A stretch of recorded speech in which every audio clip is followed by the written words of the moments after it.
ఈరోజున ఒక అంశాన్ని మనం ధ్యానించుకుందాం. ఈరోజున put your faith in Jesus blood, అంటే మీ యేసు రక్తం మీద నీ విశ్వాసం ఉంచు. లేకపోతే దీన్ని ఇలా కూడా మాట్లాడవచ్చు, Jesus blood speaks better things, అంటే చాలా శ్రేష్టమైన విషయాలు మన గురించి ఆయన రక్తము మాట్లాడుతుంది అనే విషయాన్ని కూడా మనం గమనించవచ్చు. ఏదేమైనప్పటికీ శిలువ ధ్యానాన్ని మనం ధ్యానించుకున్నాం. ఆయన రక్తమును గురించి, ఆయన మరణమును గురించి కొన్ని విషయాల్ని ఈ రాత్రి మీతో మాట్లాడతాను. శ్రద్ధగా వినాలని మనం చేస్తున్నాను. ఎంతమంది సిద్ధంగా ఉన్నారు వాక్యం కొరకు? హల్లెలూయా, హల్లెలూయా. రక్తము అంటే, రక్తం అంటే మామూలు విషయం కాదు. మీరు ఎప్పుడైనా గమనించారో లేదో, ఏదైనా హత్య జరిగితే ఫస్ట్ ఎంక్వైరీ చేసేటప్పుడు పోలీసు వారు కానీ ఏ డిపార్ట్మెంట్ వచ్చినా వాళ్ళు రక్తపు మరకలు ఎక్కడైనా ఉన్నాయేమో చూస్తారు. మేబీ అది ఎండిపోయి ఉండొచ్చు, అది కొన్ని సంవత్సరాలు అయిపోయి ఉండొచ్చు. ఆ బ్లడ్ మరక అది ఉతికేసినా కూడా కొన్ని సంవత్సరాలు అయిపోయినా కూడా ఆ మరక దొరికితే చాలు హంతకుడిని పట్టేసుకుంటారు.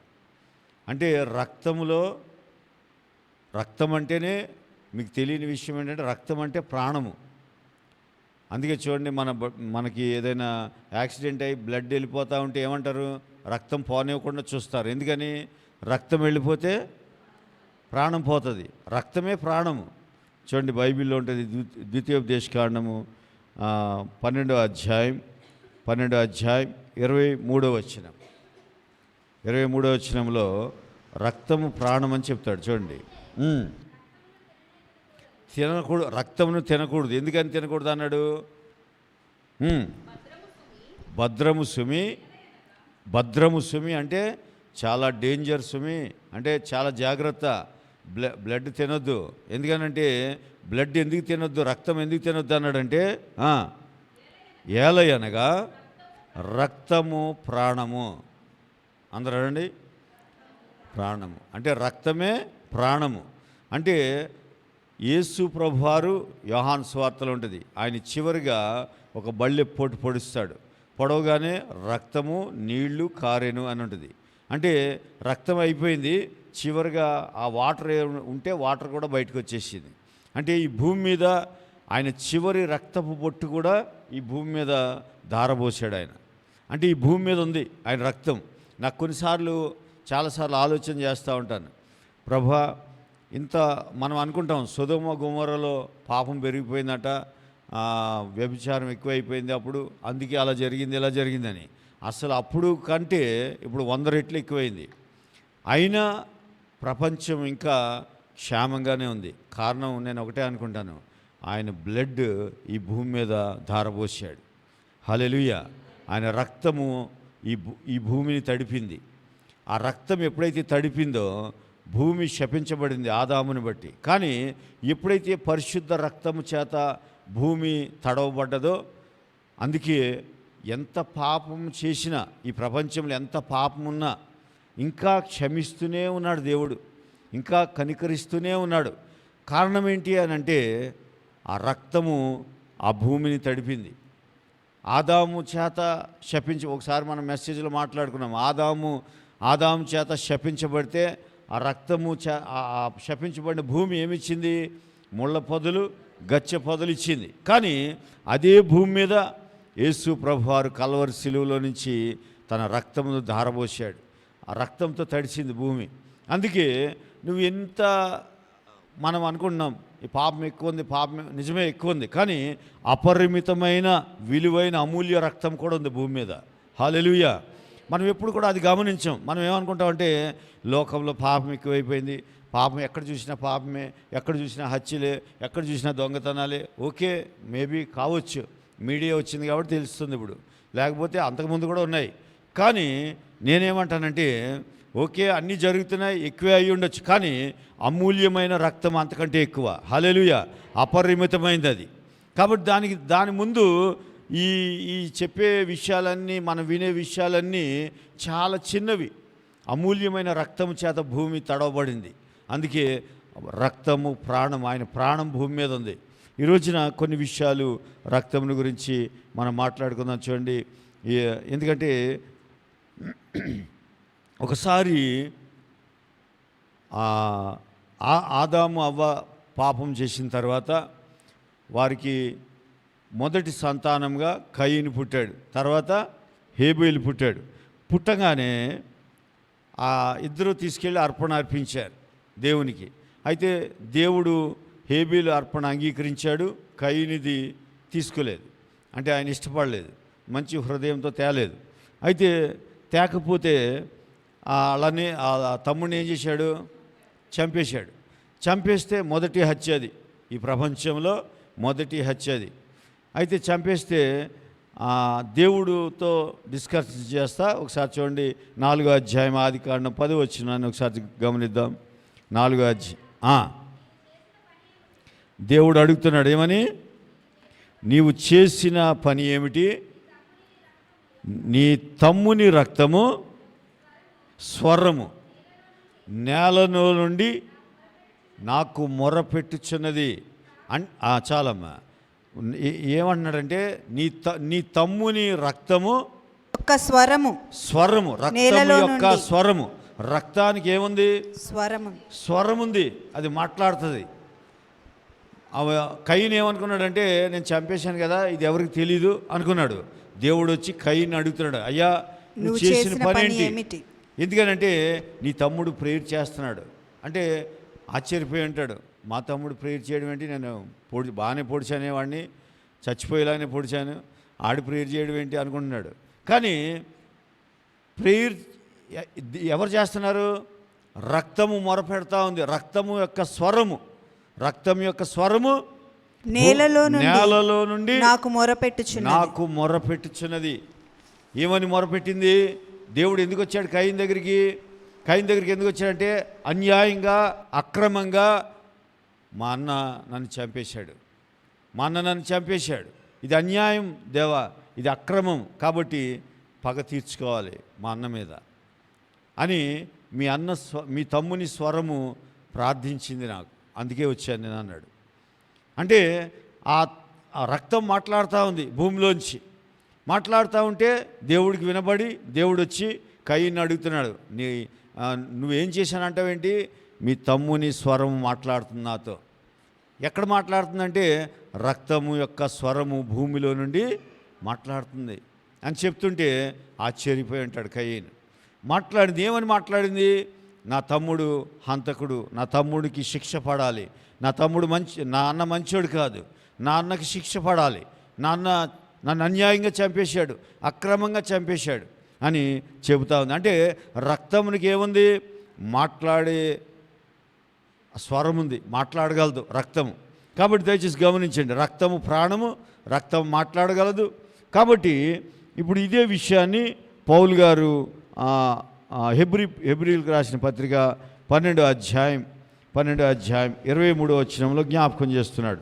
దయచేసి గమనిద్దాం. పరలోకమందు దయచేసి 12:23 పరలోకమందు వ్రాయబడి ఉన్న జ్యేష్ఠుల సంగమునకు వారి మహోత్సవమునకు అందరి న్యాయాధిపతి అయిన దేవుని యొద్దకును సంపూర్ణ సిద్ధి పొందిన నీతిమంతుల ఆత్మ యొద్దకును క్రొత్త నిబంధనకు మధ్యవర్తి అయిన యేసునొద్దకును హేబేలు కంటే మరి శ్రేష్టముగా పలుకు ప్రోక్షణ రక్తమునకును మీరు వచ్చి ఉన్నారు. ఈ మాట చాలా చాలా శ్రేష్టమైన మాట. మనం ఎక్కడికి వచ్చామంటే, 2 విషయాలు ఎప్పుడు కూడా జ్ఞాపకం పెట్టుకోవాలి. మనది క్రొత్త నిబంధన వ్యక్తులం. మనం బల్ల తీసుకునేటప్పుడు నేను చాలాసార్లు జ్ఞాపకం చేస్తాను, రక్తము ఏం చెప్తా ఉంటుందంటే, నువ్వు క్రొత్త నిబంధన సంబంధివి అని చెప్తా ఉంటుంది. నీ నిబంధన క్రొత్తది, నువ్వు పాత నిబంధన సంబంధివి కాదు. అయితే మీరు అనుకోవచ్చు, అయ్యా మరి పాత నిబంధన ఎందుకు రాశారు అని అంటే, మా ఆత్మీయ తండ్రి చక్కటి ఉదాహరణ చెప్తారు, విలియం కేరీ గారు. ఏం చెప్తారంటే, అద్దానికి వెనకాల ఏముంటుంది? పూత పూస్తారు. పూత పూస్తే గ్లాసులో అద్దంలో కనబడుతుంది మనకి. అదే పూత లేకపోతే వెనకాల అద్దం ఎంత మంచిదైనా కనబడదు మన ముఖం. అందుకని ఆయన ఎప్పుడు ఆ మాట చెప్పినాడు, ధర్మశాస్త్రం ఏంటంటే పూత, అది వెనకాల ఛాయ అలా ఉంటుంది. అది ఉంటే దాంట్లో నువ్వు క్రీస్తుని చూడొచ్చు. అందుకని ఆ పాత నిబంధన అందుకే కానీ నువ్వు ఎవరు అంటే క్రొత్త నిబంధన సంబంధివి. ఎలా అయ్యావంటే ఎప్పుడు కూడా నిబంధన అంటే రక్తంతో జరిగేది. నిబంధన ఎప్పుడు కూడా మన నిబంధనలు వేరులే. అప్పుడు నిబంధనలు చాలా ఇదిగా స్ట్రిక్ట్గా ఉండేవి. మన నిబంధన ఏంటంటే ఒట్టేస్తాం అంతే, అవసరమైతే ఒట్టి తీసి గట్టి మీద పెట్టామంటాం. వాళ్ళ నిబంధన అలా కాదు. అప్పుడు రక్తంతో 2 చేతులు కోసుకునేవారు, లేకపోతే రక్తమే నిబంధన. అలాగే యేసు ప్రభువారు రక్తము మనల్ని ఏం చేసిందంటే క్రొత్త నిబంధనకు తీసుకొచ్చింది. రెండవది ఆయన ఏం చెప్తున్నాడంటే మనం ఎక్కడికి వచ్చాము, ఎప్పుడు కూడా నువ్వు వచ్చేది మర్చిపోకూడదు. ఇప్పుడు చూడండి, మనం విజయవాడ వెళ్ళాలంటే నిద్రపోయి వైజాగ్లో దిగితే మనం అందుకే స్టేషన్కి ముందే లేచి కూర్చుంటాం. స్టేషన్ ఇంకా అరగంటలో వస్తుందో గంటలో వస్తుందో అనగానే, లేకపోతే పక్క వాళ్ళకి చెప్తాం ఏమని, అయ్యా నేను విజయవాడ వెళ్ళాలి, కొంచెం నిద్ర పడితే కొంచెం లేపండి, కొంచెం ముందే లేపండి అంటాం. ముందే ఇంకా స్టేషన్ రాకముందే సూట్ కేసులన్నీ ఆ డోర్ దగ్గర పెట్టుకుంటాం ట్రైన్లో. ఎందుకని మళ్ళీ ఎక్కువసేపు బాగా దిగిపోవాలని.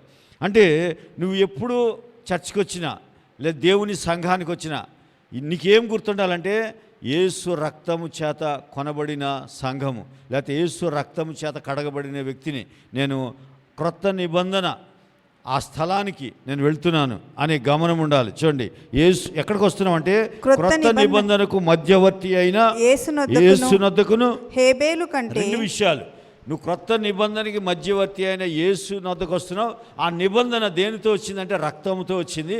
రెండో విషయం ఏంటంటే హేబేలు కంటే మరి శ్రేష్టముగా పలుకు ప్రోక్షణ రక్తమునకు మీరు వచ్చి ఉన్నారు. అంటే ఆయన బ్లడ్, యేసు ప్రభు యొక్క బ్లడ్ బెటర్ థింగ్స్ మాట్లాడుతుంది. బెటర్ థింగ్స్ అంటే చాలా మంచి విషయాలు దేవునితో చెప్తుంది మన గురించి.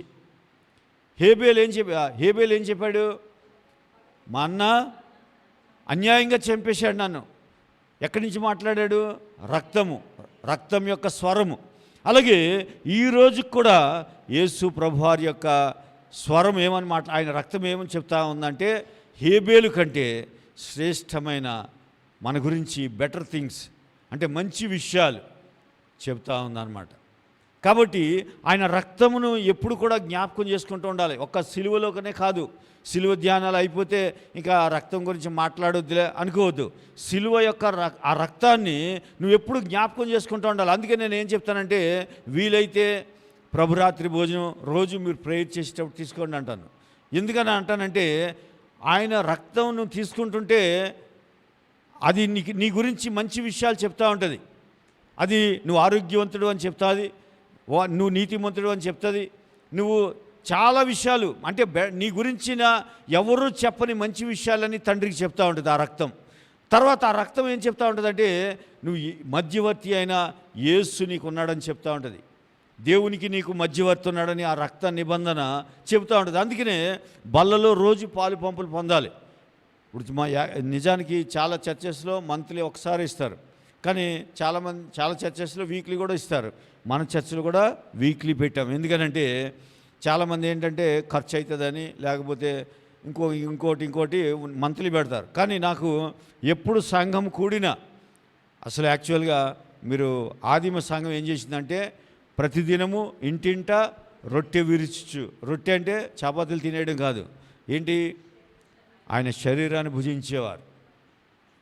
అందుకని ఎప్పుడు కూడా మనము ఆ రక్తమును శ్రేష్టమైనదిగా పరిగణించాలి. ఆ రక్తము చాలా అమూల్యమైంది. మన గురించి చూడండి, మనం ఉదయం లేస్తే మన గురించి మంచి విషయాలు చెప్పేవాళ్ళు ఎవరున్నారు? మన గురించి మన మేలు కోరుకునే వాళ్ళు ఎవరుంటారు? కానీ ఈ రక్తము 24/7 నీ గురించి ఏం చెప్తా ఉంటుందంటే నా కుమార్తె మంచిది నాయన, నా కుమార్తె నీతిమంతురాలు, నా కుమారుడు మంచివాడు, నా కుమారుడు పరిశుద్ధుడు, నా కుమార్తె చాలా మంచిది. ఇలాంటి విషయాలు ఆ రక్తము మాట్లాడుతూ ఉంటుంది నిరంతరం. అందుకే ఆ రక్తమును మనం ఎప్పుడు కూడా జ్ఞాపకానికి ఉంచుకోవాలి. ఆ రక్తాన్ని ఎన్నడూ మనం మర్చిపోకూడదు. దయచేసి గమనించండి. ఎంత శ్రేష్టమైన మాటలు అంటే ఈ 2 విషయాలు ఆ వచనంలో క్రొత్త నిబంధనకు మధ్యవర్తి అయిన యేసునొద్దకు వచ్చాం మనం. ఆ క్రొత్త నిబంధన ఎక్కడి నుంచి వచ్చిందంటే ఆయన పరిశుద్ధ రక్తము, అమూల్య రక్తము చేత మనల్ని ఆ నిబంధనలో పెట్టాడు. కావాలంటే మీరు కొరింథీ పత్రిక 11వ అధ్యాయం చదివితే ఆ రక్తము క్రొత్త నిబంధనకి సాదృశ్యమని మనం అక్కడ గమనిస్తాం. చూడండి, మొదటి కొరింథీ పత్రిక 11వ అధ్యాయం, మొదటి కొరింథీ పత్రిక 11వ అధ్యాయం. ఈ పాత్ర నా రక్తము వలనైనా క్రొత్త నిబంధన. అంటే నువ్వు ఆయన రక్తాన్ని తీసుకుంటుంటే నీకు ఆ పాత్ర నీకేం చెప్తుంది? క్రొత్త నిబంధన సంబంధివి. నువ్వు క్రొత్త నిబంధన సంబంధివి అనగానే నీ మైండ్లో ఈ 40 రోజుల సిలువ ధ్యానాలు వచ్చేయాలి. ఏంటి? నా పాపములు ఎన్నటికీ జ్ఞాపకం చేసుకొని నిబంధనలో ఉన్నాను నేను. హల్లెలూయా. ఆ నిబంధనలో ఉన్నాను. యేసయ్యకి స్తుతులు చెప్పాలి. మేబీ నీకేముంటుందంటే నేను ఇన్ని రోజులు తప్పులు చేశాను, అవి చేశాను అనుకుంటున్నావు. కానీ నేను ముందే చెప్పాను, ఆయన పరిశుద్ధ రక్తము మొర పెడతా ఉంది నీ గురించి ఎప్పుడు కూడా మంచి విషయాలు చెప్తా ఉంది. నేను వెల చెల్లించాను, నా కుమార్తె నీతిమంతురాలు. అందుకని నువ్వు క్రొత్త నిబంధన సంబంధివే అనగానే నీకేం జ్ఞాపకం రావాలి? నా పాపములు ఆయన మర్చిపోయాడు. మీకు చెప్పాను, యెషయా గ్రంథంలో నోవహు కాలంలో ఎలాగైతే ఒట్టు పెట్టుకున్నాడో మరి ఒకసారి ఒట్టు పెట్టుకున్నాడు ఆయన. ఏమని? మీ పాపములు నేను ఎన్నడూను జ్ఞాపకం చేసుకోను అని ఆయన ఒట్టు పెట్టుకున్నాడు. అందుకని ఆ విషయాన్ని మనం జ్ఞాపకం పెట్టుకోవాలి. ఈ వచనం చదవగానే నువ్వు ప్రభు వల్ల ఎప్పుడు పాలు పంపులు పొందినా ఆయన రక్తము నా గురించి మంచి విషయాలు చెప్తుంది. మేబీ నీ గురించి అందరూ చెడ్డ విషయాలు చెప్తూ ఉండొచ్చు. మీ ఆఫీస్లో, మీ వ్యాపారంలో, లేకపోతే మీ సంఘంలో, ఈవెన్ సంఘంలో కూడా కంప్లైంట్స్ ఉంటాయి. సంఘంలో ఇంకా నీ బంధువులు అందరూ నీ గురించి చెడ్డగా చెప్తూ ఉండొచ్చు. లేకపోతే నీ అనారోగ్యం గురించి మాట్లాడుతూ ఉండొచ్చు. నీకు ఎలాంటి అనారోగ్యం వచ్చింది, నువ్వు మంచిదాను, ఏం పాపం చేసావో, లేకపోతే ఏం చేసావో అందుకే ఇలా అయ్యావు, అలా చేసావు, ఇలా చేసావు అని చెప్తూ ఉంటారు. నువ్వేం పట్టించుకోకూడదు. ఎందుకు పట్టించుకోకూడదు? నీ గురించి యేసు ప్రభువారి యొక్క రక్తము ఈ భూమి నుంచి మొరపెడతా ఉంటుంది. ఏమని? నా కుమార్తె నీతిమంతురాలు, నా కుమార్తె ఆరోగ్యవంతురాలు. అది నీకు గుర్తొస్తే, ఆ రక్తం తీసుకునేటప్పుడు నీకు గుర్తొస్తే, నీకు మేబీ ఆ తీసుకునే టైంలో అనారోగ్యం ఉండొచ్చు. కానీ నువ్వు ఈ కాన్షియస్తో తీసుకోవాలి. ఏ కాన్షియస్తో? ఆయన రక్తము నా కొరకు మంచి విషయాలు మాట్లాడుతుంది. ఆయన రక్తము నేను ఆరోగ్యవంతురాలని చెప్తుంది. నువ్వే మాట నమ్ముతున్నావు? ప్రజలు నువ్వు అనారోగ్యం గలదానివా అని చెప్పారనుకో, మేబీ నీకు అనారోగ్యం కూడా ఉండొచ్చు, అది నిజమే అయి ఉండొచ్చు. కానీ యేసు రక్తం ఏం చెప్తుందంటే, నా బిడ్డ కొరకు గాయములు పొందాను కాబట్టి నా బిడ్డ ఆరోగ్యవంతురాలు అని చెప్తుంది. నువ్వు ఆ టైంలో రక్తం తీసుకునేటప్పుడు జ్ఞాపకం రావాలి. మనమేమంటే అది తీసుకునేటప్పుడు ప్రభా నాకు అనారోగ్యం తగ్గించిన ఆయన అంటావు. అంటే నువ్వేమి నమ్మట్లేదంటే యేసయ్య రక్తము నీ గురించి మంచి విషయాలు మాట్లాడుతుందని సంగతి నీకు తెలియక మనం ఎప్పుడు కూడా మనది వేరే ఆలోచనలోనే ఉంటాం. కానీ ఎప్పుడు కూడా ఆయన రక్తము కన్నీరు కారుస్తూ ఉంటుంది. ఆయన రక్తము మన గురించి మొరపెడతా ఉంటుంది. మనం ఎక్కడున్నా ఆ రక్తము బయటికి తీసుకొచ్చేస్తుంది. హల్లెలూయా, హల్లెలూయా. నువ్వు నీ స్థితిగతులు బాగోకపోయినా, నిన్ను ఏ ఊబిలో నువ్వు ఇరుక్కుపోయినా, నువ్వు ఎక్కడ ఉన్నా కూడా ఆయన రక్తము నిన్ను ఎక్కడున్నా తీసుకొస్తుంది. ఎందుకంటే ఆ రక్తములో శక్తి ఉంది. మనం ఏమనుకున్నామంటే యేసయ్య రక్తము భూమి మీద కారి ఆయన ధారబోసి 2000 సంవత్సరాలు అయిపోయింది కదా, ఆ రక్తము ఇంకా పనిచేయదు అనుకుంటున్నావు. కానీ ఆ రక్తము నేను ముందే చెప్పాను, నువ్వు 2000 కాదు 4000 సంవత్సరాల క్రితం దొరికిన రక్తం బొట్టు తీసుకురా, దాని డిఎన్ఏ ఎప్పుడు కూడా చెప్తారు. అంటే బ్లడ్ని నువ్వు చెరిపేయలేవు. అందుకే వాళ్ళు ఇన్వెస్టిగేషన్ చేసినప్పుడు బ్లడ్ మర్రక కనబడితే ఎన్ని సంవత్సరాలైనా పర్లేదు, అది కనబడిందంటే హంతకుడిని పట్టుకుంటారు వాళ్ళు ముఖ్యంగా వచ్చి బ్లడ్ శాంపుల్ వెతుకుతారు వాళ్ళు. ఎందుకంటే బ్లడ్ అంటేనే ప్రాణము, అంటే ఏ వ్యక్తో చెప్పేయగలరు. అందుకే యేసు ప్రభువారి యొక్క రక్తము మన గురించి మరీ శ్రేష్టమైన, హేబేలు రక్తాన్ని కాదు, మనం ఆ నిబంధనలో లేము. హేబేలు మేబీ అది కంప్లైంట్ అయితే చేశాడు దేవుడికి, అందుకే దేవుడు కయ్యని దగ్గరికి వచ్చాడు. ఆయన ఏం మాట్లాడాడో మనకు సరిగ్గా తెలియదు, కానీ కంప్లైంట్ అయితే వెళ్ళింది.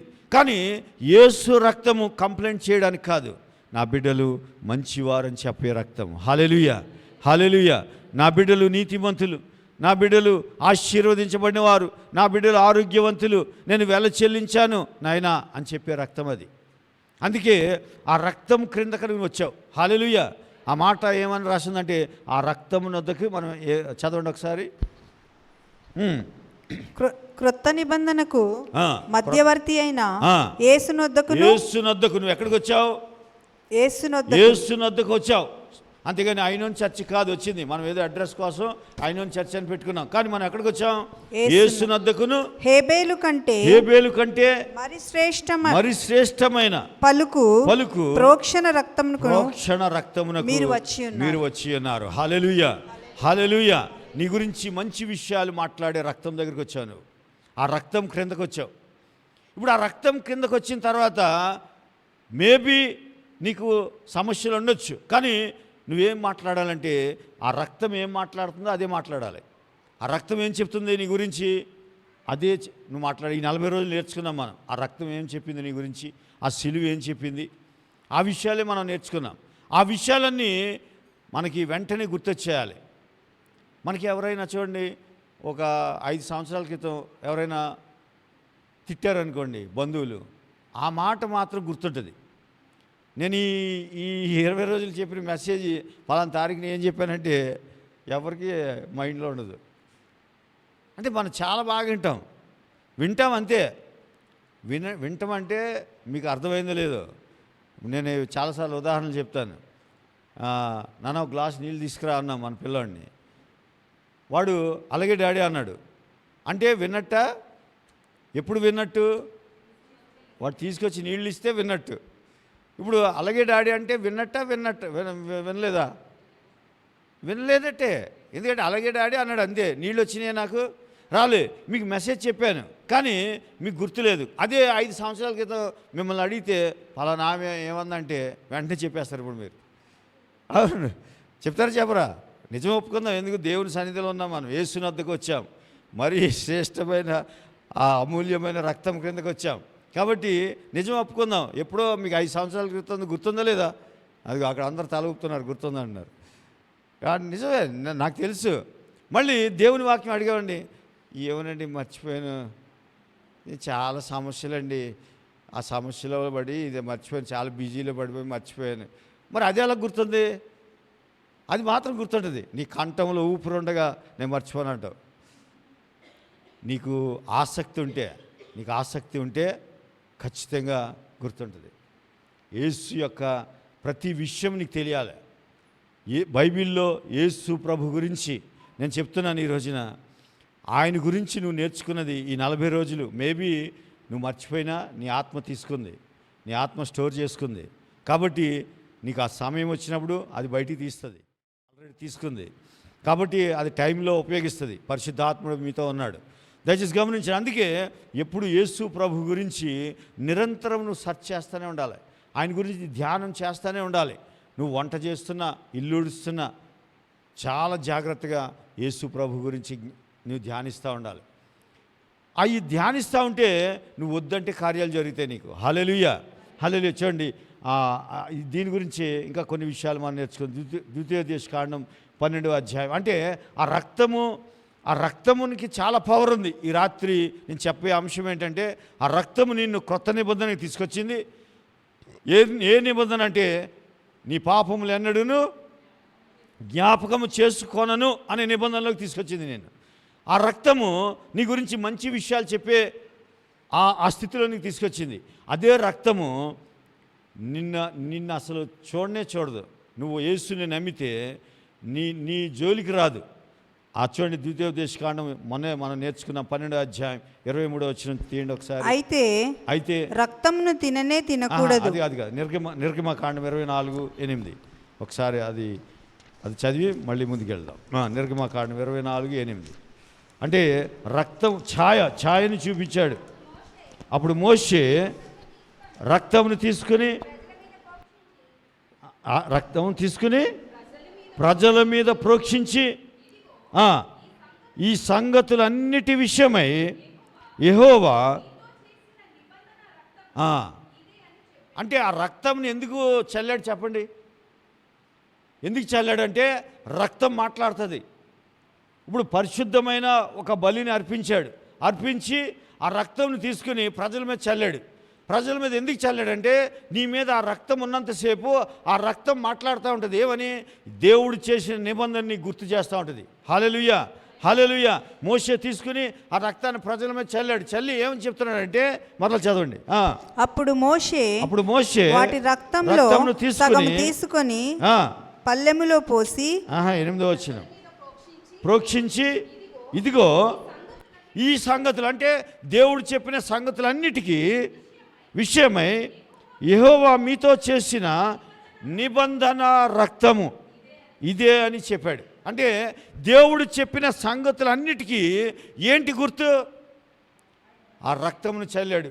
నీ మీద ఆ రక్తం పడిందంటే అర్థం ఏంటంటే అది నీ గుర్తు చేస్తూ ఉంటుంది. నువ్వు దేవుని బిడ్డవి, నువ్వు దేవుని సంబంధివి, నువ్వు దేవుని వ్యక్తివి, నువ్వు నీతిమంతురాలివి, నువ్వు పాప క్షమాపణ జరిగిపోయింది నీకు, లేకపోతే నువ్వు ఆశీర్వదించబడ్డ వ్యక్తివి. ఆ రక్తం చెప్తూ ఉంటుంది. అదే రక్తము ఇప్పుడు యేసు ప్రభువారు ఈ భూమి మీద ధారపోశారు. కాబట్టి నీ మీద ఆ రక్తాన్ని చూసినప్పుడల్లా నీకు గుర్తు రావాలి. ఏమనంటే నేను ఆ యొక్క పాపమును జ్ఞాపకం చేసుకునే నిబంధనలో లేను, పాపము జ్ఞాపకం చేసుకొని నిబంధనలో ఉన్నాను. నీకు వెంటనే రక్తం చూడగానే నువ్వెవరో కాదంటే పాపివి కాదంతే. అందుకే మోషే ఆ దేవుడు ఏమైతే మాట్లాడాడో ఆ విషయాలన్నీ గుర్తుండేలాగా రక్తం చల్లాడు. కానీ మీరు అనుకోవచ్చు, మరి ఇప్పుడు మీరు యేసయ్య రక్తం చల్లుతారా అంటే ఒక్క బలి, అప్పుడు ప్రతిసారి బలి చెల్లించాలి. కానీ ఇప్పుడు సదాకాలం సరిపడా బలి నేనేమంటానంటే ఆయన రక్తము భూమిని తడిపింది, ఆ భూమి చెప్తా ఉంటుంది నీ గురించి, నా బిడ్డ మంచివాడు, నా కుమార్తె మంచిదని.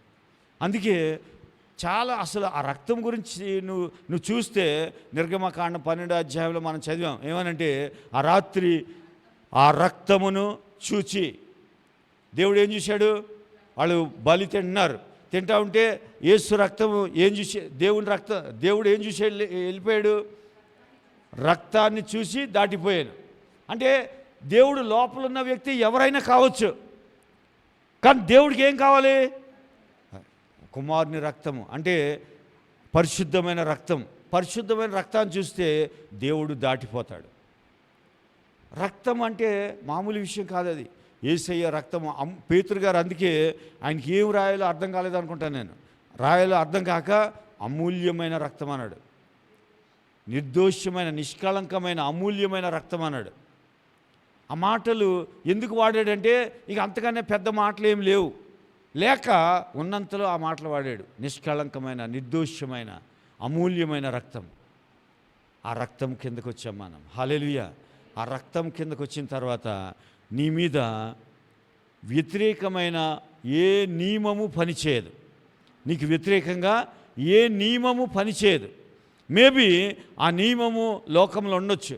ఇప్పుడు చూడండి, కరోనా నియమం ఉంది, కరోనా నియమం ఉండొచ్చు, కానీ నీ మీద అటాక్ చేసినా నువ్వు ఏ నియమంలో ఉన్నావు? రక్తపు నియమంలోకి వచ్చేసావు, రక్తము నిబంధనలోకి వచ్చేసావు. కాబట్టి అది వచ్చినా దాడి చేసినా నేనేం చేయలేదు, ఎందుకనంటే ఆ రక్త నిబంధనలో ఉన్నాను. ఇది చాలా శ్రేష్టమైన విషయం మీకు అర్థమైతే కనుక. నిజంగా ఆయన రక్తము, ఆయన మరణము ఈ 40 రోజులు ధ్యానిస్తూ ఉంటే ఎంత సంతోషం అంటే మనలో విడుదల వచ్చేసింది. అయితే దయచేసి గమనించండి, అందుకే ఎప్పుడు కూడా నువ్వు ఓడిపోవు. నువ్వు ఎక్కడున్నా యేసు నిబంధన రక్త నిబంధనలోకి వచ్చానని జ్ఞాపకం తెచ్చుకోవాలి. చూడండి, కొన్నిసార్లు సమస్యలు దాడి చేసినప్పుడు రక్తాన్ని మర్చిపోతాం, రక్తాన్ని మర్చిపోయి సమస్యల మీదే ఫోకస్ పెడతాం. ఆ టైంలో నువ్వు రక్తాన్ని కనుక జ్ఞాపకం చేసుకుంటే మరలా నీ జీవితము విజయంలోనికి వెళ్ళిపోద్ది. యేసు రక్తాన్ని జ్ఞాపకం చేసుకుంటే. చూడండి, ఒక అబ్బాయి ఉండేనంట. అబ్బాయి 10th క్లాస్ బాగా ఫస్ట్ ర్యాంక్ పాస్ అయ్యాడట, స్టేట్ ఫస్ట్ వచ్చాడు. తర్వాత ఇంటర్మీడియట్లో మళ్ళా గోల్డ్ మెడల్ వచ్చిందట.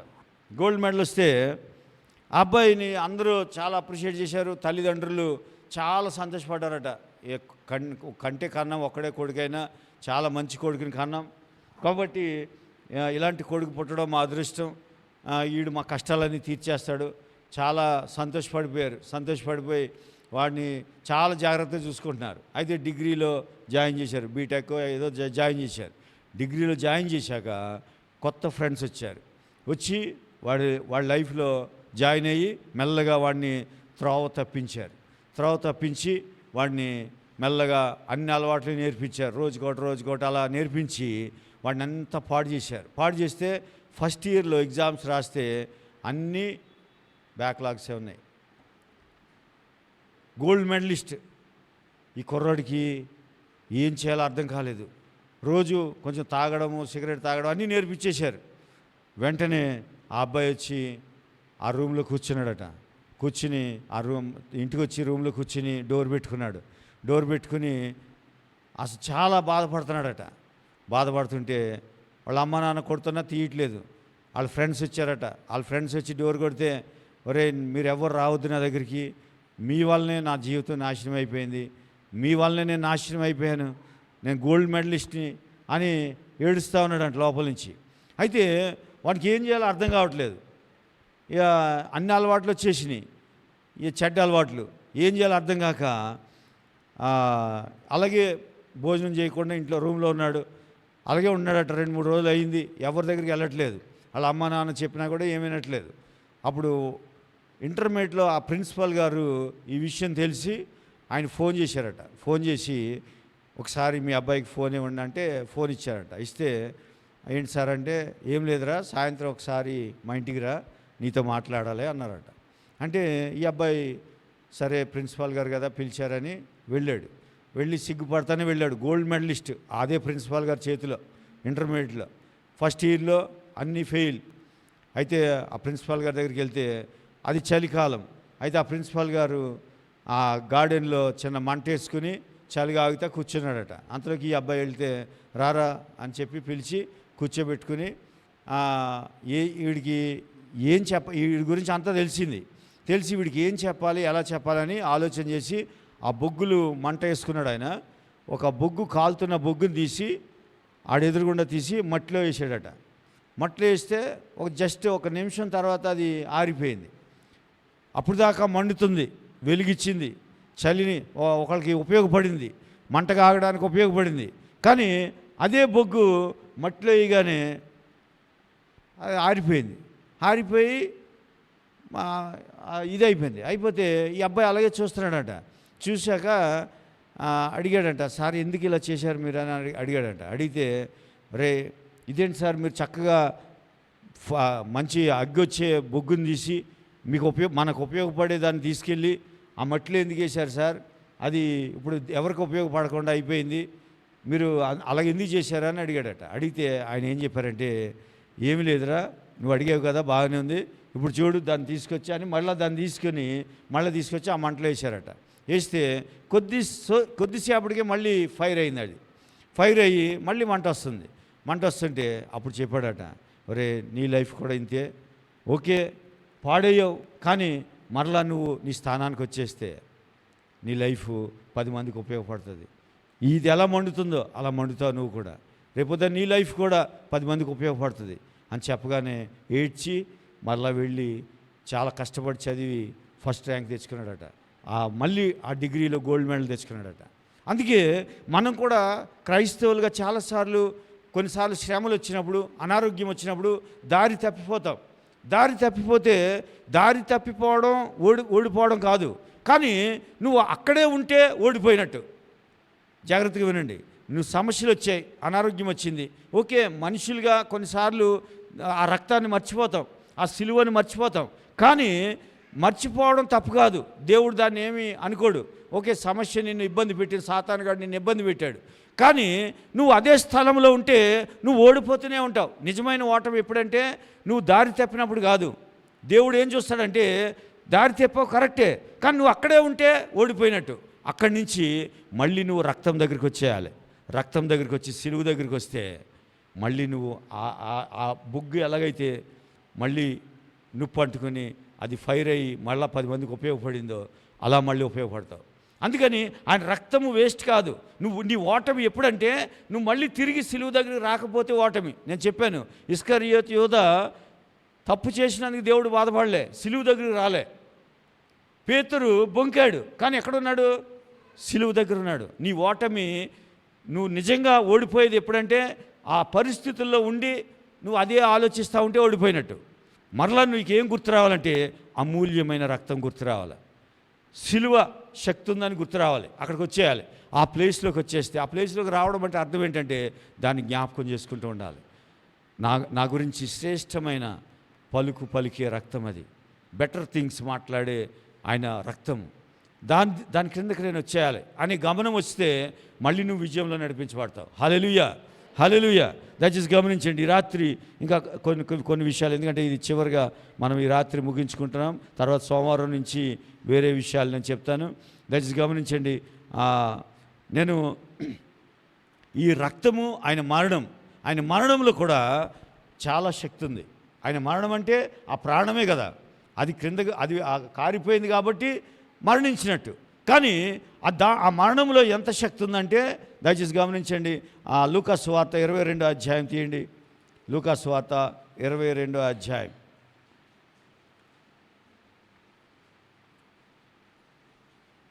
ఇరవై 20వ వచనం చదవండి. లూకా సువార్త 22:20. ఆ ప్రకారమే భోజనమైన తర్వాత ఆయన గిన్నెయు పట్టుకొని ఈ గిన్నె మీ కొరకు చిందింపబడుచున్న నా రక్తము వలననైనా క్రొత్త నిబంధన. మరలా చెప్తున్నాడు, ఈ గిన్నె దేనికి గుర్తంటే మీ కొరకైనా. ఈ రక్తం ఎవరి కొరకు? మన కొరకు. ఇప్పుడు చూడండి, నేను ఫోన్ కొనుక్కున్నా, ఇది ఎవరి కొరకు పనిచేస్తుంది? నా కొరకే పనిచేస్తుంది. నేను పెన్ను కొనుక్కున్నా, నా కొరకే పనిచేస్తుంది. అలాగే యేసు ప్రభువారు మన కొరకు రక్తం ఇచ్చాడు. ఆ రక్తము ఎప్పుడూ నీ పక్షంగా మాట్లాడుతూ ఉంటుంది. నీ పక్షంగా మాట్లాడింది నీది కాదు. ఇప్పుడు నీ భార్య లేకపోతే నీ బిడ్డలు, మనం ఎవరితోనో గొడవ పడుతున్నాం అనుకోండి. ఇప్పుడు ఇద్దరు మగవాళ్ళు గొడవ పడుతున్నారు అనుకో, నీకు ఇద్దరు పిల్లలు భార్య ఉన్నారు. వాళ్ళు వచ్చి నిన్ను పట్టుకుంటారా, వాడిని పట్టుకుంటారా? ఇద్దరు కొట్టుకుంటున్నారు అనుకోండి, ఎవరు పట్టుకుంటారు చెప్పండి? ఎవరిని పట్టుకుంటారు? నిజంగా తెలివి ఉన్న వాళ్ళు అయితే ఎవరిని పట్టుకుంటారు చెప్పండి, మాట్లాడండి.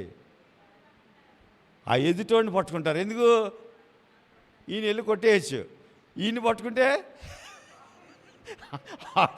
ఆడొచ్చి కొట్టేస్తాడు. అందుకే అంటే ఇప్పుడు భార్య కోపం ఉంటే ఆడిని పట్టుకుంటారు వెళ్ళి. పిల్లల కోపం ఉందనుకో నీ మీద, ఆడిని పట్టుకుంటారు.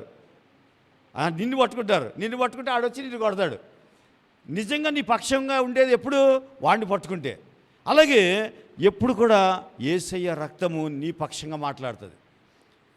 ఎప్పుడు యేసయ్య రక్తం నీ పక్షంగా మాట్లాడి వాడిని పట్టుకుంటుంది. ఎవరిని?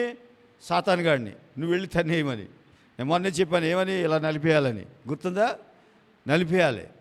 అందుకని కాళ్ళ కింద, నీ శత్రువు కాళ్ళ కింద ఉన్నాడు. అందుకే ఎప్పుడు కూడా ఆ రక్తము నీ పక్షంగా మాట్లాడుతూ ఉంటుంది. నువ్వెంత మంచివాడివో చెప్తూ ఉంటుంది. కానీ మనకి సంఘంలో ఏం చెప్తూ ఉంటారంటే, నువ్వు పాపివి, నువ్వు అలాంటి దానివి, అలాంటి వాడివి, ఇలాంటి వాడివి. అంటే ఆల్రెడీ ఈ మాటలన్నీ అక్కడ ఉన్నాయే కదా బయట. మళ్ళీ కొత్తగా వినేది ఏముంది? ఇవన్నీ మనం వింటలేదు ఇంట్లో, లేకపోతే బయట అక్కడ వింటానే ఉంటాం. నువ్వు మంచిదానివి కాదు, నువ్వు అలాంటి దానివి, అలాంటి వాడివి, ఇలాంటి వాడివి, అవన్నీ బయట వినేవే. మరి ఇక్కడ వినేది ఏంటి? ఇక్కడ కూడా అదే. నువ్వు పనికిరాని దాని అంటే, నువ్వు పాపి అంటే ఇంకెందుకు మరి ఇక్కడికి రావడం? యేసయ్య శ్రేష్టమైన మాటలు వినాలి నువ్వు. హల్లెలూయా, హల్లెలూయా. నీ గురించి ఎప్పుడు కూడా ఆయన మంచి విషయాలు చెప్తూ ఉంటాడు. ఎన్నో విషయాలు చెప్పాను మీకు. ఆయన మరణం కూడా ఎంత మంచిదంటే, నేను ఒక్కోసారి చదువుతూ ఉంటే దుఃఖం వస్తుంది. ఆయన మరణము ఎలాంటి వాడినైనా, ఎంత కఠినాత్ముడినైనా లాక్కొచ్చేస్తుంది. ఆయన రక్తము, ఆయన మరణము. నేను కొన్ని వచనాలు చదివితే ఆయన మరణించిన తర్వాత ఆల్రెడీ పాస్టర్ గారు చెప్పినట్టున్నారు. ఆయన రక్షణ చెప్పారా? బళ్ళు పోటు పొడిచినాడు. ఏమన్నాడు? నిజముగా ఈయన ఎప్పుడు చనిపోయి అన్నాడు. నిజముగా ఈయన ఎవరు? దేవుని కుమారుడు. అంటే ఆ మరణం ఏం చెప్పింది? ఈయన నిజముగా దేవుని కుమారుడు అని చెప్పింది. తర్వాత చాలామంది, మీకు తెలుసో తెలియదో, ఈ మన ఇండియాలో అయినా ఎక్కడైనా కూడా యేసు ప్రభు దేవుడు అని అందరికీ తెలుసు. కానీ వాళ్ళు ఎందుకంటే ఇదివరకు మన దేశంలో అయితే ఆ బ్రిటిష్ వాళ్ళు వచ్చి ఇది పేదవాళ్ళ దేవుడు అన్నట్టుగా ఒక ముద్ర వేశారు. అందుకని చాలామంది వాళ్ళకి తెలుసు దేవుడు అని, కానీ బహిరంగంగా ఒప్పుకోరు. ఇలాంటి వాళ్ళు ఇప్పుడే కాదు, యేసయ్య కాలంలో కూడా ఉన్నారు. ఆ కాలంలో ఇద్దరు వ్యక్తులు ఉన్నారు. ఒకడు నికోదేం, ఇంకో వ్యక్తి అరిమతయగు యోసేపు. వీళ్ళిద్దరు వ్యక్తులు. వీళ్ళిద్దరు కూడా యేసు ప్రభు దేవుడు అని తెలుసు. కానీ వాళ్ళకి ఏంటంటే బహిరంగంగా ఒప్పుకోవడం ఇష్టం లేదు. ఇష్టం లేని వ్యక్తులు కూడా ఆయన మరణించిన తర్వాత ఈయన నిజముగా దేవుని కుమారుడు అని బయటకు వచ్చారు. హల్లెలూయా. అంటే మరణము అసలు మనం ఇప్పుడు చూడండి, మనం ఎవరికైనా డబ్బులు ఇవ్వాలనుకో, ఆడు చచ్చిపోతే ఏం చేస్తాం? ఆడు చచ్చిపోతే మన డబ్బులు తీసుకున్నా కూడా ఏం చెప్తావు? నేను ఆడికి ఇవ్వవసరం లేదు అంటాం. అంటామానవా? ఎందుకంటే ఇప్పుడు మనం డబ్బులు తెచ్చుకున్నాం, అప్పు, ఆడు చచ్చిపోయాడు, ఏమంటావు? లేదు నేను తీసుకున్నానని చెప్తావు, ఒప్పుకుంటావా? కానీ ఇప్పుడు బ్రతికుండగా వాళ్ళు ఒప్పుకోలేదు, యేసయ్యని ఈయన దేవుడు అని ఒప్పుకోలేదు. కానీ మరణించిన తర్వాత వచ్చి బహిరంగంగా ఒప్పుకున్నారు. హల్లెలూయా. అంటే ఆయన మరణంలో ఎంత బలం ఉందో జ్ఞాపకం చేసుకోండి. ఆయన మరణం కూడా చాలా బలం. ఇందాక ఉషా పాడింది ఏమని? ఆశ్చర్యమైన ప్రేమ, మరణము కంటే బలమైన ప్రేమ. ఆ ప్రేమ మనల్ని మార్చుకుంది. అంటే మరణము కంటే బలమైనది ఏమీ లేదు ఈ ప్రపంచంలో. కానీ మరణము కంటే బలమైనది ఒకటి ఉంది, అదే యేసు ప్రేమ, లేకపోతే సిలువ ప్రేమ. ఆ ప్రేమ నిన్ను మార్చుకుంటుంది. ఇప్పుడు చూడండి, వాళ్ళిద్దరిని మార్చేసింది. లూకా సువార్తలో దయచేసి గమనిద్దాం. చూడండి, జస్ట్ అది చెప్పి నేను ముగిస్తాను. ఒక్క నిమిషం అమ్మా. లూకా సువార్త 24 అనుకుంటా. ఒక్క నిమిషం. 23 50 వచ్చిన చదువు.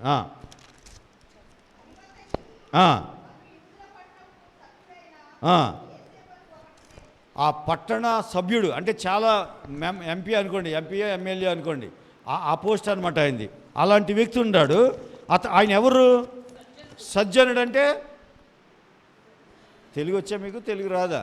ఏదో చెప్పండి, వచ్చా రాదా? సజ్జనుడు అంటే మంచివాడు. సజ్జనుడు నీతిమంతుడు. సజ్జనుడు నీతిమంతుడు. ఇప్పుడు ఈయనకి అసలు యేసు ప్రభుతో పనుందా? సజ్జనుడు, నీతిమంతుడు ప్లస్ ఎమ్మెల్యే ఆ పట్టణానికి. అయితే ఈ మూడు ఉండి ఆయన దేన్ని వ్యతిరేకిస్తున్నాడు చూడండి. వారి ఆలోచన అంటే యెరూషలేము, ఆ రోమా గవర్నమెంట్ వాళ్ళ ఆలోచనని, వారు చేసిన పనిని సమ్మతింపకంటే అంగీకరించక. అంటే నీ ముందు చాలామంది యేసయ్య గురించి చెడ్డగా చెప్పొచ్చు, లేకపోతే అది ఆచారం అనొచ్చు, లేకపోతే ఇంకేదైనా అనొచ్చు. నువ్వు ఎప్పుడు కూడా యాక్సెప్ట్ చేయకూడదు. యేసయ్య ఆయన గురించి వ్యతిరేకంగా ఏమైనా చెబితే నువ్వు అంగీకరించకూడదు. నువ్వు ఎప్పుడు కూడా చూడండి, ఇప్పుడు ఆ వ్యక్తి నీతిమంతుడు, సజ్జనుడు, ఒక ఎమ్మెల్యే. అయినా కూడా ఎమ్మెల్యే అంటే మీకు అర్థమవుతుందా అంటున్నాను, అంతేగాని ఆయన ఎమ్మెల్యే అని చెప్పండి. వెళ్ళి ఎమ్మెల్యే అంటే మీకు అర్థమవుతుందని చెప్తున్నాను. అంటే ఆ పట్టణంలో ఒక సభ్యుడు, ఒక మెంబర్ ఆయన, అంటే ఎమ్మెల్యే అని అర్థం. ఎమ్మెల్యే ప్లస్ నీతిమంతుడు, సజ్జనుడు. ఈయన యేసు గురించి చేసిన పనిని చూసి సమ్మతించలేదు, వాళ్ళతో ఏకీభవించలేదు. ఎప్పుడు? మరణించిన తర్వాత. ఇప్పుడు మరణించిన తర్వాత ఇప్పుడు వ్యతిరేకంగా ఉంటే ఎవరికి నష్టం చెప్పండి? ఈయనకే నష్టం. ఎందుకంటే అదేదో బ్రతికుండగా చెప్తే పర్వాలేదు, ఇప్పుడు చనిపోయాక ఎందుకు అనవసరం కదా. కానీ మరణంలో అంత శక్తి ఉంది. యేసయ్య మరణంలో ఆయన బయటకు వచ్చాడు. అంటే లాస్ట్కి మరణంలో ఎంత ప్రేమ ఉందంటే, ఇక ఆ ప్రేమ దాక్కుని ఉండేవాడు. యేసయ్య అంటే ఇష్టం, కానీ బహిరంగంగా చెప్పుకోలేక దాక్కునేవాడు. అలాంటి వ్యక్తి పరిగెత్తుకుంటూ వచ్చేసాడు చనిపోయాక. వచ్చేసి ఆ సమ్మతింపక ఏమన్నాడు చూడండి, దేవుని రాజ్యము కొరకు. అంటే ఈ మాట చాలా చాలా శ్రేష్టమైన మాట.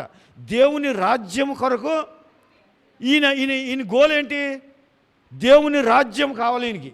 దేవుని రాజ్యం కొరకు కనిపెడుతున్నాడు. కానీ మరి మరణించిన యేసు ప్రభు దగ్గరికి ఎందుకు వచ్చాడు?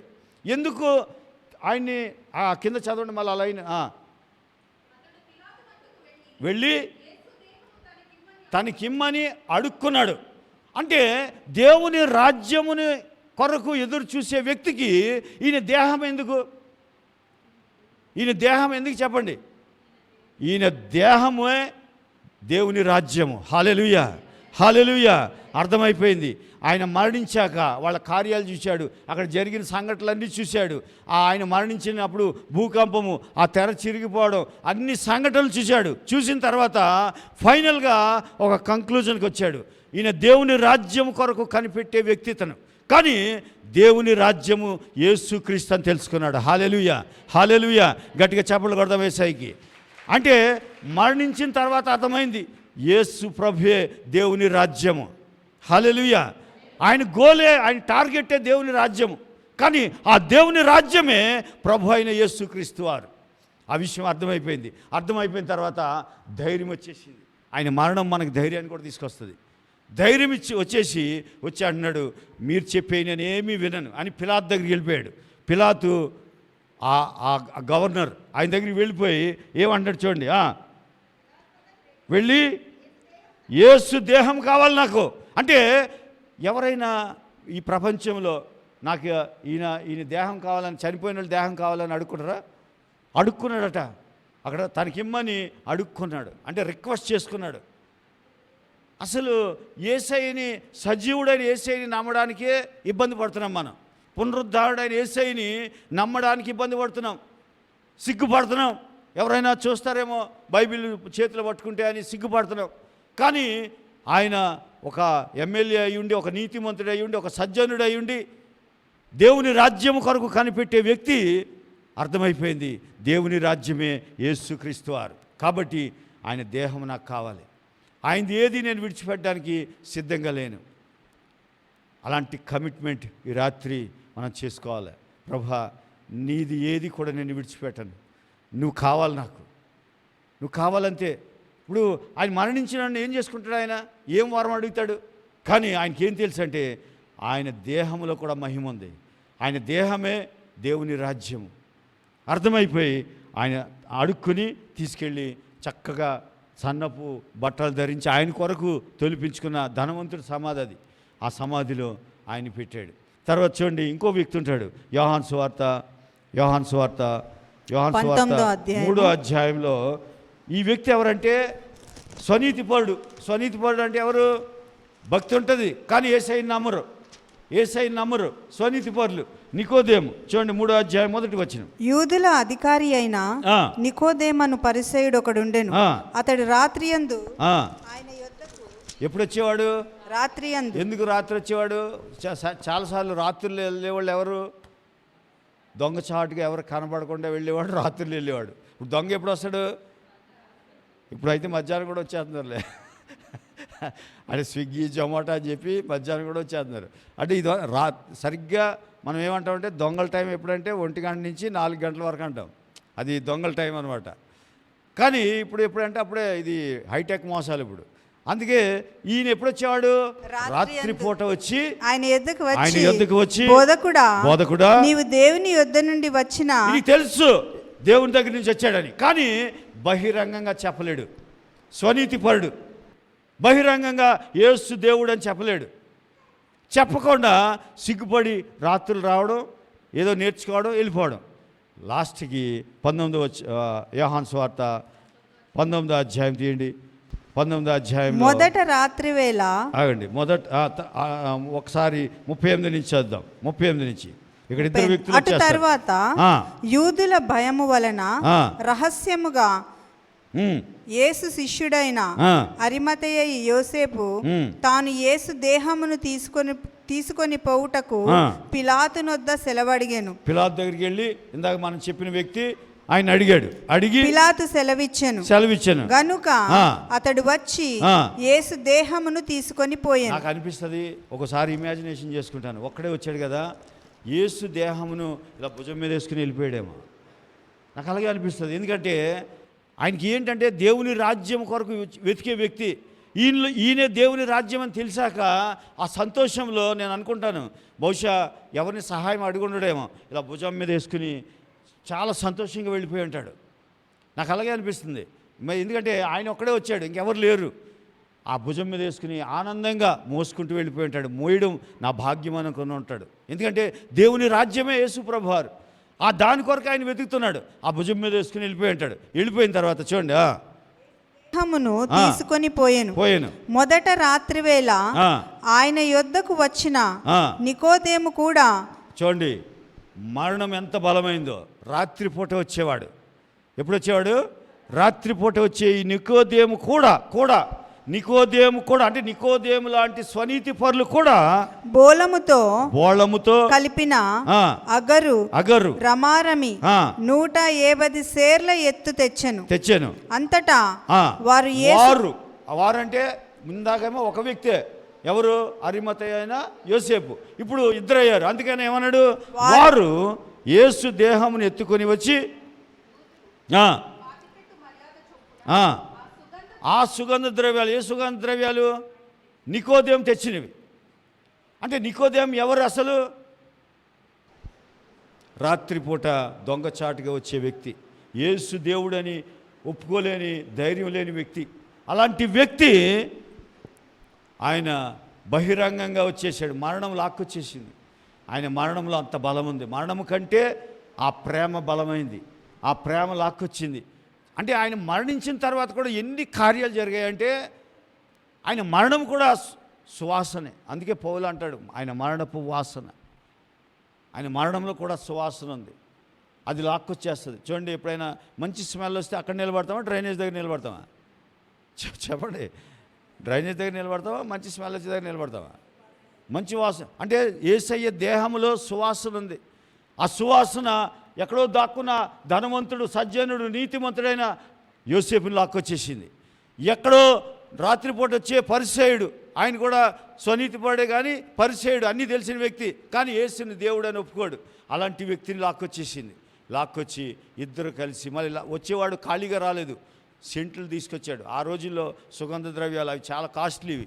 అవి తీసుకొచ్చి 150 సేర్ల ఎత్తు తెచ్చి అంతటా వారు యేసు దేహమును ఎత్తుకొని వచ్చి యూదులు పాతిపెట్టు మర్యాదను చొప్పున ఆ సుగంధ ద్రవ్యములు దానికి పూసి నారా బట్టలేమో యోసేపు తెచ్చాడు. ఈయన నికోదేమేమో సుగంధ ద్రవ్యాలు తెచ్చాడు.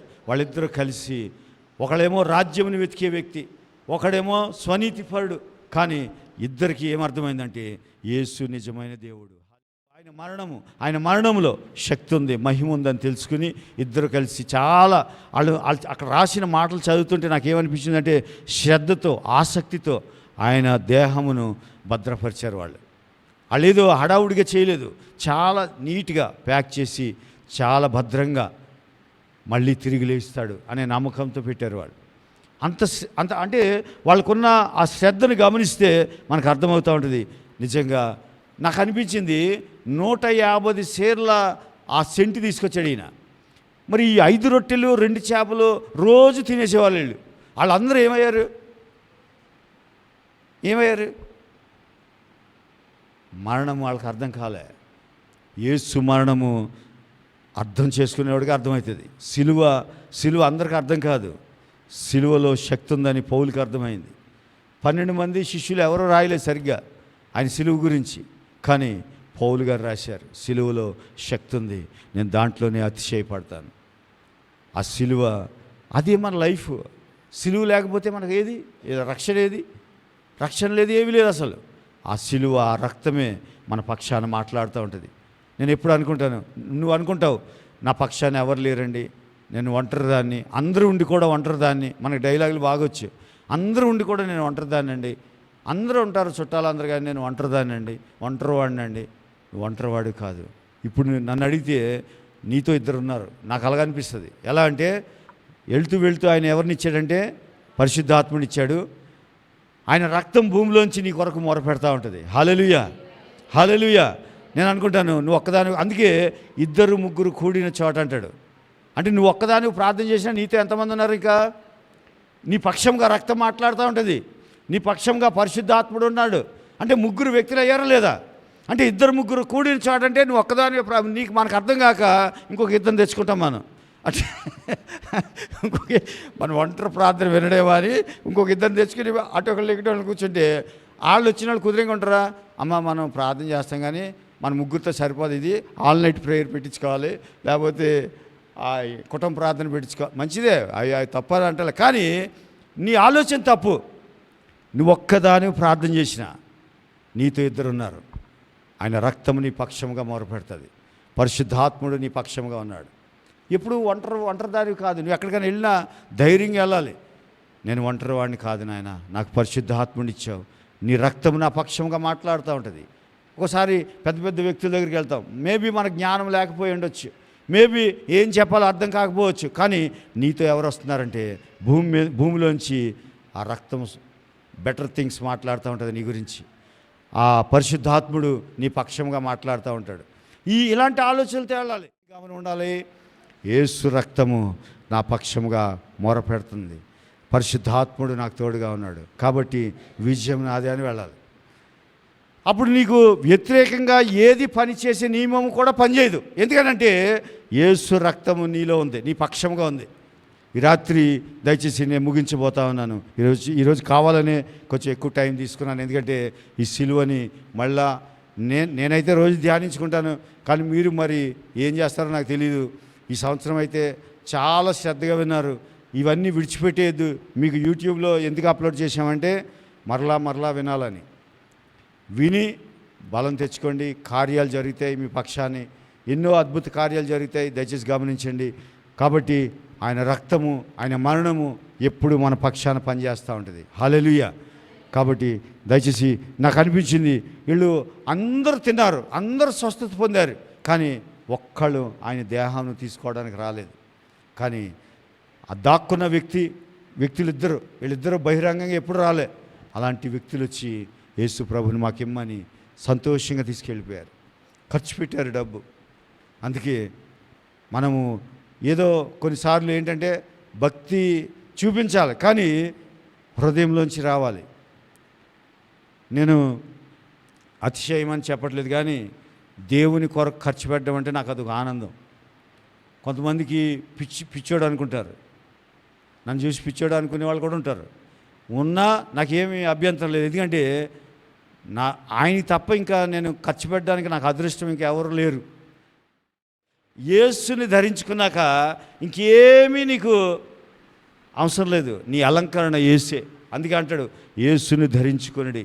ఆ ఎఫెసీ పత్రికలో అంటాడు ఆ యేసుని ధరించుకొనిడి.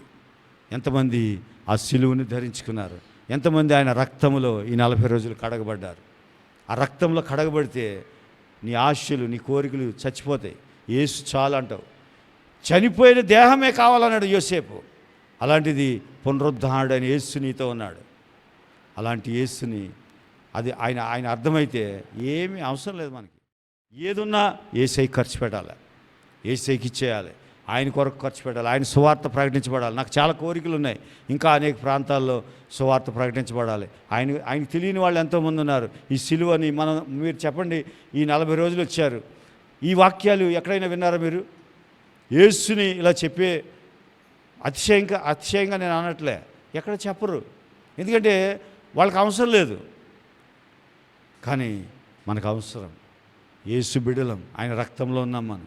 కాబట్టి ఎప్పుడు మన ప్రొటెక్షన్. అందరూ వదిలేస్తారు, ఒక రోజున నిజంగానే అందరూ వదిలేస్తారు. మనం నమ్ముకున్న వాళ్ళు, బంధువులు, ఈవెన్ భర్త భార్య అయినా సరే వదిలేసి టైం వస్తుంది. కానీ ఆయన రక్తం నీ పక్షాన్ని మాత్రం మాట్లాడుతూనే ఉంటుంది. హల్లెలూయా. పరిశుద్ధాత్ముడు నీతోనే ఉంటాడు. నేను చాలాసార్లు యవనస్తుల కూడికలో చెప్తాను, నాయన సినిమాకి వెళ్తారా వెళ్ళండి, కానీ వెళ్ళే ముందు చిన్న ప్రేయర్ చేసుకుని వెళ్ళండి నాన్న. ఏమనంటే పరిశుద్ధాత్ముడా నాకు తోడుగా ఉండు, ఇలాగే ప్రేయర్ చేసుకోమంట. పరిశుద్ధాత్ముడా నాకు తోడుగా ఉండు, సినిమాకి వెళ్తున్నాను అని ప్రార్థన చేసుకుని వెళ్ళండి నాన్న అని చెప్తాను. నేను వెళ్ళొద్దాను. వాడు వెళ్ళమనంటే అలాగా 2 సార్లు వెళ్తాడు, 3 సార్లు వెళ్తాడు, తర్వాత మళ్ళీ జీవితంలో సినిమా చూడ్డాడు. ఆడు ఇచ్చ చచ్చిపోద్ది. నువ్వు చూడొద్దు అని ఆడు చూస్తానే ఉంటాడు. మీకు నిజంగా చెప్తున్నా, నువ్వు ఆడికి కావాలంటే 500 ఇవ్వాలి, ఇచ్చి వెళ్ళినానా సినిమాకి వెళ్తాడన్నా కదా వెళ్ళు, కానీ ఒకసారి ప్రేయర్ చేసుకుని వెళ్ళినానా యేసయ్యని తోడుగా ఉండమని చెప్పు అంటే. నేను ఒక మాట చెప్తున్నాను, మీకు పరిశుద్ధాత్ముని దుఃఖపరచకుడు అంటాడు. అంటే దాని అర్థం ఏంటంటే నీ కొడుకు సినిమాకి వెళ్ళినా పరిశుద్ధాత్ముడు సినిమా థియేటర్లో ఉంటాడు, అక్కడ కూడా ఏడుస్తాడు పరిశుద్ధాత్ముడు, నా బిడ్డ రాని చోటుకు వచ్చాడు. ఇప్పుడు చూడండి, పందులో పొట్టి దగ్గర ఉన్నాడు కుమారుడు, చిన్న కుమారుడు, అక్కడ కూడా తండ్రి రక్తమే ఆయనలో ప్రవహిస్తుంది. ఆ పొట్టి దగ్గర కూడా ఎవరున్నారు? తండ్రి రక్తం ఉంది, దుఃఖపడతా ఉంది ఆయన రక్తం. అదే వ్యక్తి వ్యభిచారం చేశాడు, అప్పుడు కూడా తండ్రి ఉన్నాడు, ఆయన రక్తమే ఉంది. ఆయన రక్తం ఏమైనా మారిందా? మారలేదు, కానీ దుఃఖపడతా ఉంటాడు. అందుకే మన బిడ్డలు ఏదైనా తప్పు చేస్తే వాడిని చేయొద్దంటే చేస్తాడు. నువ్వు అందుకే నువ్వు 500 ఇచ్చి వెళ్ళినానా అనాలి, వెళ్ళి ప్రేయర్ చేసుకుని వెళ్ళినానా, నేను వెళ్ళు కానీ ప్రేయర్ చేసుకుని వెళ్ళు అనాలి. అంటే వాడు ప్రేయర్ చేసుకుని వెళ్ళాక పరిశుద్ధాత్ముడు దుఃఖపడతాడు. ఆ థియేటర్కి కూడా పరిశుద్ధాత్ముడు వెళ్తాడు. మేబీ ఇది మీరు అంగీకరిస్తారో అంగీకరించారో నాకు తెలియదు, కానీ నాకు తెలుసు ఆ విషయం. నేను ఎక్కడికి వెళ్ళినా నాతో ఉంటాడు ఆయన. ఒకవేళ నిజంగా ఆయన థియేటర్ బయటే ఉండి నిన్ను లోపలికి పంపించే దేవుడు అయితే ఇక ఆయన్ని నమ్ముకునే ఉపయోగం. ఇప్పుడు నీకు ఏం చెప్పాడు? నిన్ను విడువను ఎడబాయను, ఆయన ప్రామిస్ అది. ఇప్పుడు నువ్వు ఎక్కడికి వెళ్తే అక్కడే ఉంటాడు నీతో. ఆయన రక్త నిబంధన ఇది. చిన్న కుమారుడు పందులు పొట్టి తింటుంటే అక్కడే ఉన్నాడు ఆయన. ఆయన రక్తం ఆయనలో లేదా? మీకు ఏం అర్థమవుతలేదు కదా? అర్థమవుతుందా లేదా? ఇలాగన్నాడు, ఇలా అర్థమవుతుంది కదా? అంటే ఆయన రక్తం ఉందా లేదా? మార్చుకుని వెళ్ళాడు, ఆ బ్లడ్ మార్చుకుని వెళ్ళలేదు. తండ్రి రక్తమే ఉంది. తండ్రి రక్తం లోపల దుఃఖపడుతూ ఉంటుంది. నా కుమారుడు ఇక్కడ ఉండకూడదు, ఈ ప్లేస్లో ఉండకూడదు. నువ్వు అలా నీ బిడ్డల్ని ఎప్పుడన్నా చెప్పు చూడు, ఇమ్మీడియట్లీ మానేస్తాడు. ఆడు 2 సార్లు వెళ్తాడు, 3 సార్లు వెళ్తాడు. నువ్వు వెళ్ళొద్దు అంటే, నువ్వు చేయొద్దు అంటే ఆడు చేస్తూనే ఉంటాడు. ఇది నా జీవిత అనుభవం మీకు చెప్తున్నాను. అందుకే ఎప్పుడు కూడా యేసు రక్తంలో శక్తి ఉంది. ఆయన రక్తము నీ కొడుకు నీ కూతురు ఎక్కడికి వెళ్ళినా లాక్కొచ్చేస్తుంది.